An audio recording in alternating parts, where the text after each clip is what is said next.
Hello friends, good morning to one and all. Myself Jaydeep Trivedi, your Sanskrit teacher. दोस्तों, संस्कृत में आज हम बात करेंगे हमारे चैप्टर नंबर 7 के बारे में, जिसका नाम है सुभाषित कुसुमानी, फ्लावर्स ऑफ गुड सेइंग। सुभाषित कुसुमानी के बारे में। सुभाषित जो होता है दोस्तों, उसे कहते हैं संस्कृत में सुष्ठुम भाषितम सुभाषितम। जो अच्छे से बोला गया वाक्य या वचन है उसे कहते हैं सुभाषित। आइए दोस्तों, करते हैं सुभाषित का परिचय। सुष्ठुम भाषितम सुभाषितम, that which is said well सुभाषितम। सुभाषित का मतलब होता है एपिग्राम। तो दोस्तों, ऐसा संस्कृत में कहा जाता है कि जो अच्छे से बोला हुआ वचन या वाक्य है उसे हम कहते हैं सुभाषित। सुष्ठुम भाषितम सुभाषितम। ये कहते हैं inexhaustible treasure of epigram is found in Sanskrit. तो दोस्तों, ऐसा कहते हैं कि संस्कृत में ये जो सुभाषित है इसका एक अखूट खजाना है, एक अक्षय खजाना है। द लिटरेट बिलीव दैट पृथ्व्याम त्रीणि रत्नानि जलम अन्नम सुभाषितम। तो दोस्तों, संस्कृत में साहित्यकारों ने ऐसा बताया कि पृथ्वी पर 3 रत्न है, जल, अन्न और सुभाषित। There are 3 gems on the earth, water, food and voice saying। तो पृथ्वी पर ये 3 जो है इसे जेम्स यानी कि रत्न के समान बताया गया है। As water and food are inevitable for mankind, so is epigram also inevitable। Sanskrit epigrams introduct not only Indian culture or people, but they also introduct human culture। तो दोस्तों, ये जो संस्कृत की सुभाषित है ये केवल भारतीय संस्कृति या भारतीय प्रजा को ही उपयोगी नहीं है, इसका ही परिचय नहीं देती, बल्कि समस्त मानव समाज का कल्याण करने वाली और समस्त जो ह्यूमन लाइफ है उसे उपयोगी है ये। Hence the guide every human life beyond the place and time। It is an understanding approach to establish values। तो दोस्तों, जो मनुष्य जीवन होता है, ह्यूमन लाइफ जो होती है, उसमें मानवीय मूल्यों को स्थापित करना इसका एक उपक्रम रहा है। Like a friend, this epigram help in character building of a person. This epigram also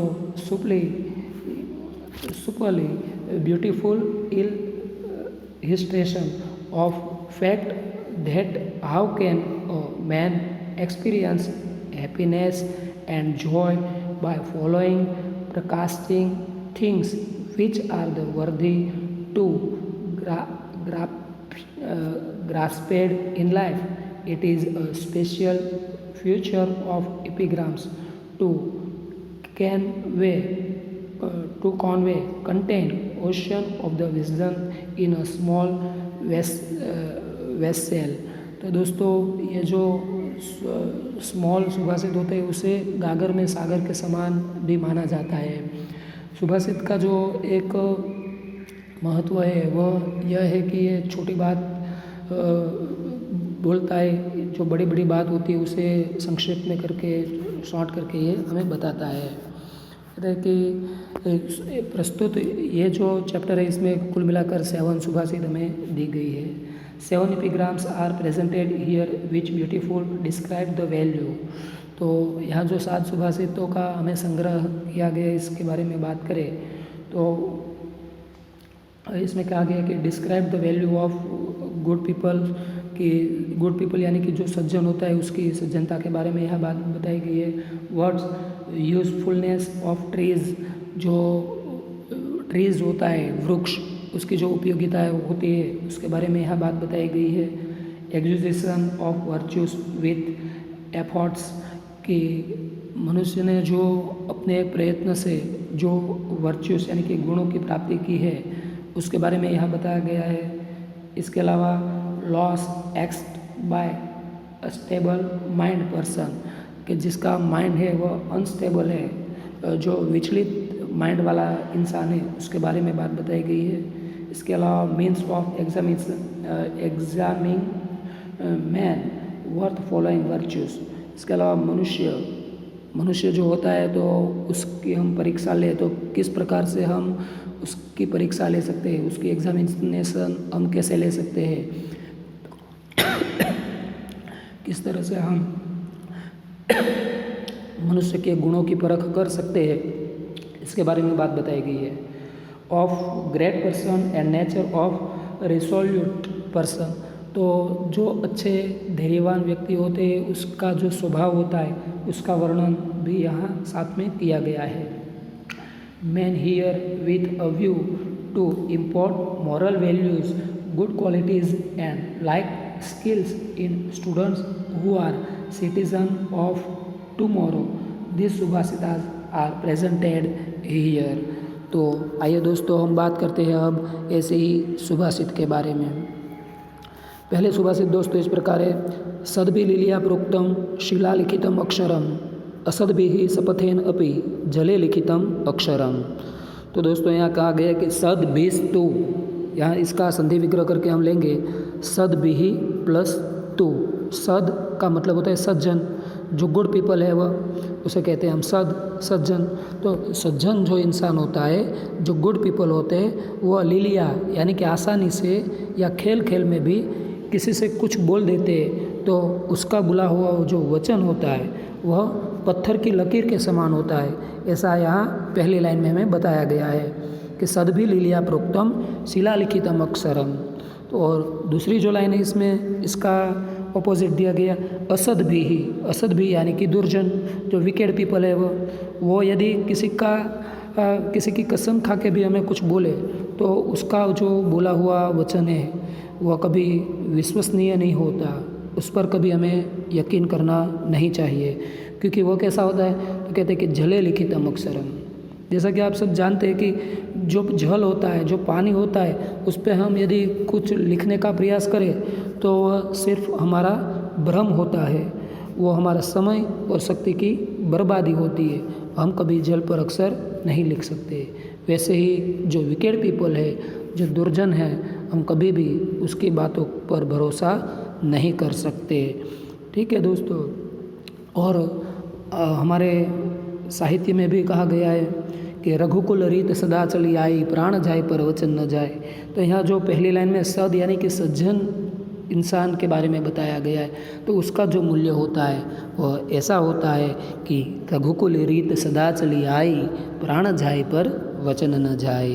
तो आइए देखते हैं हम इसका ट्रांसलेशन कि as to something said by good people even casually, it is by like a letter inscribed on the rock. On the other hand, something said by the wicked people even under oath or after taking oath is like a letter written on the surface of the water. तो ये हो गया दोस्तों इसका translation. बात करते हैं इसके कुछ ग्रामर की। तो इसका ग्रामर दोस्तों, पहला जो शब्द है सद्भिस्तु, एग्ज़ाम में आपको इसका संधि विग्रह पूछा जा सकता है। सद्भिः प्लस तु, ऐसा इसका विग्रह आपको करना है। ठीक है। इसके अलावा शपथ का हो गया शपथेन, तो शपथेन, तो वो हो गया हमारा तृतीया विभक्ति। जैसा राम का रामेण होता है, वन का वनेन होता है, शपथ का हो गया शपथेन, तृतीया विभक्ति एक वचन। ठीक है। तो आइए बात करते हैं दूसरे श्लोक की। दूसरा श्लोक, सेवितव्यो महावृक्ष फल छाया समन्वित देव यदि देवात् फलम नास्ति छाया केन निवार्यते। तो दोस्तों इसमें जो वृक्ष होते हैं उसकी उपयोगिता के बारे में हमें बताया गया है कि हमें हमेशा महान वृक्ष, फल छाया से आच्छादित जो वृक्ष है, जिसमें फल भी है, जो हमें छाया भी देता है, हमें आश्रय देता है, ऐसे वृक्षों का हमें सेवन करना चाहिए। हमें उसके आश्रय अपना जीवन व्यतीत करना चाहिए। तो कहते हैं कि सेवितव्यो महावृक्ष फल छाया समन्वित यदि देवात् फलम नास्ति, यदि हमारे भाग्य में फल नहीं है, कभी ऐसा होता है कि हमारे नसीब में या हमारे भाग्य में फल नहीं, तो हमें फल भले ही प्राप्त न हो, मगर उस वृक्ष के ज़रिए हम छाया तो प्राप्त कर ही सकते हैं, हमें वह छाया तो प्रदान करता ही है। तो यही वृक्षों की दोस्तों उपयोगिता है। साथ में हमें यह भी समझना है कि हम हमेशा अच्छे इंसान के पास रहे, अच्छे लोगों के साथ रहे, क्योंकि प्रत्यक्ष रूप से भले ही उसके ज़रिए हमें कोई लाभ न हो, मगर उसकी जो अच्छी सोच है, उसके जो अच्छे अच्छे विचार है, उसका तो लाभ हमेशा के लिए हमें मिलता ही रहता है। तो ये बात हमें याद रखनी है दोस्तों। ये जो श्लोक है आपको अर्थ विस्तार में भी पूछा जा सकता है, तो इसका बोध आएगा वृक्षों की उपयोगिता। मैंने पहले भी आपको बोला है कि जब आप अर्थ विस्तार लिखते हैं तो वो आपको 3 स्टेप में लिखना है। पहला उसका ट्रांसलेशन, उसके बाद उसकी जो अर्थ समझौती होती है वो, और अंत में उसका बोध। तो इसका बोध आएगा दोस्तों वृक्षों की उपयोगिता। तो अब आइए देखते हैं इसका translation. A big tree having fruit and shade is worthy to be resorted to, even if by chance there is no fruit. Who can prevent one from enjoying its shade? तो यदि हमारे नसीब में फ्रूट नहीं है तो वो हमें शेड यानी कि छाया तो प्रदान करता ही है दोस्तों। तो हमेशा के लिए हमें ऐसे महान वृक्षों का आश्रय ग्रहण करना चाहिए। आइए हम बात करते हैं आगे के इसके ग्रामर की। यहाँ दोस्तों एक मोस्ट IMP शब्दों में आपको बताऊँगा महावृक्ष। महावृक्ष कैसा वृक्ष है? महान च असो वृक्ष। तो यहाँ वृक्ष शब्द जो है दोस्तों, इसके साथ में महा जो है वह एक विशेषण लगा हुआ है, और इस कारण ये होता है कर्मधारय समास। महान च असो वृक्ष, जो महान है वह वृक्ष, महावृक्ष। तो ये होता है कर्मधारय समास। जैसे महावृक्ष है ऐसे हम कहें महादेव, महालय, तो ये भी सारे दोस्तों कर्मधारय समास के एग्जाम्पल बनते हैं। कर्मधारय समास के बारे में मैंने आपको पहले भी बोला है, और एक बार बोल देता हूँ कि जब दोनों पद के बीच, पूर्व पद और उत्तर पद दोनों पदों के बीच में जब विशेषण और विशेष्य का संबंध होता है तभी वह कर्मधारय समास बनता है। तो ये हो गया कर्मधारय समास। दूसरा इसका इम्पोर्टेंट शब्द है नास्ति। तो न प्लस अस्ति, इसका संदेह विग्रह आपको पूछा जा सकता है। आपको याद रखना है न में अस्वर है और अस्ति का स्वर उसके साथ मिला देने से हो गया आ, तो न के साथ आ मिलने से हो गया ना, तो न प्लस अस्ति नास्ति।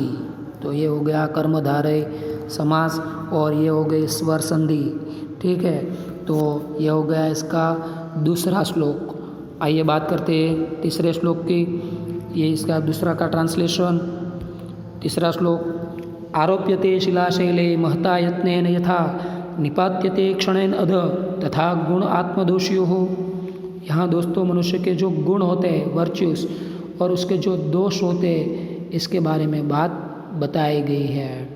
तो जिस प्रकार हम सब जानते हैं कि हम यदि कुछ अच्छा करना चाहते हैं तो उसके लिए हमें बार बार प्रयत्न करना पड़ता है, 100 बार प्रयत्न करना पड़ता है, मगर बुरा तो हमसे सहज रूप से हो जाता है, उसके लिए हमें कोई प्रयत्न की आवश्यकता रहती नहीं है। तो कहते हैं कि आरोप्यते शिला शैले, जैसे शिला यानी कि पत्थर को जैसे महता यत्नेन यानी कि बहुत सारे प्रयत्न के बाद शैले यानी कि पर्वत पर चढ़ाया जाता है, मगर कहते हैं कि क्षणेन अधः निपात्यते, कि कुछ ही क्षण में वह नीचे गिर जाता है। तथा आत्मगुण दोषियों हो, वैसे ही आत्मा के गुण और दोष के बारे में है दोस्तों। यदि हमें अपने आप को गुणवान बनाना है, अपने आत्मा को गुण के पास ले जाना है, तो हमें हजारों प्रयत्न करने पड़ सकते हैं, मगर दोष तो सहज रूप से हमसे हो जाता है, उसके लिए हमें कोई प्रयत्न की दोस्तों आवश्यकता नहीं है। तो दोस्तों ये जो श्लोक है ये मैं आपको बताऊँ कि ट्रांसलेशन का श्लोक है। आपको ट्रांसलेशन इस श्लोक का पूछा जा सकता है। तो आइए देखते हैं इसका ट्रांसलेशन कि इसका ट्रांसलेशन जो है तो इस प्रकार दोस्तों इसका ट्रांसलेशन है, A boulder plays on the mountain with mighty effort, but it is pushed down in a moment. Likewise, in case of man's soul, going up and down due to virtues और vice. तो दोस्तों हो गया है इसका translation. तो इसी प्रकार यहाँ ये जो 3 श्लोक है ये आज के हमारे समाप्त होते हैं। अब देखते हैं इसका ग्रामर। तो दोस्तों ग्रामर में यहाँ से आपको शिला शब्द का अर्थ पूछा जाए तो शिला जिसे हम कहते हैं प्रस्तरः यानी कि शिला। इसके बाद है शैल। शैल शब्द का अर्थ बताइए। तो शैल शब्द का मतलब होता है पर्वत, जिसे हम कहते हैं नग, जिसे बुधर और अचल भी कहा जा सकता है। तो ये सारे शब्द है दोस्तों आपको याद रखने हैं। और एक बात, गुण दोषियो हो, ये समास का शब्द है दोस्तों, कंपाउंड में आपको पूछा जाए गुण दोषियो हो तो गुण और दोष। दोस्तों गुण होता है वहाँ दोष नहीं होता, और दोष होता है तो वहाँ गुण नहीं होता। तो ये हो गया इतरेतर द्वंद्व समास। आपको याद रखना है इतरेतर द्वंद्व समास। तो आज का जो हमारा दोस्तों वीडियो लेक्चर है इसमें हम यहाँ तक रखते हैं। नेक्स्ट लेक्चर में हम इस वीडियो को आगे बढ़ाएंगे और बाकी के जो 4 श्लोक है इसके बारे में बात करेंगे। अच्छा, तो आपको यदि इस वीडियो में कोई डाउट या डिफ़िकल्टीज़ है तो आप कभी भी मेरा कांटेक्ट कर सकते हैं, मुझे पूछ सकते हैं और मैसेज भी आप मुझे कर सकते हैं। अस्तु।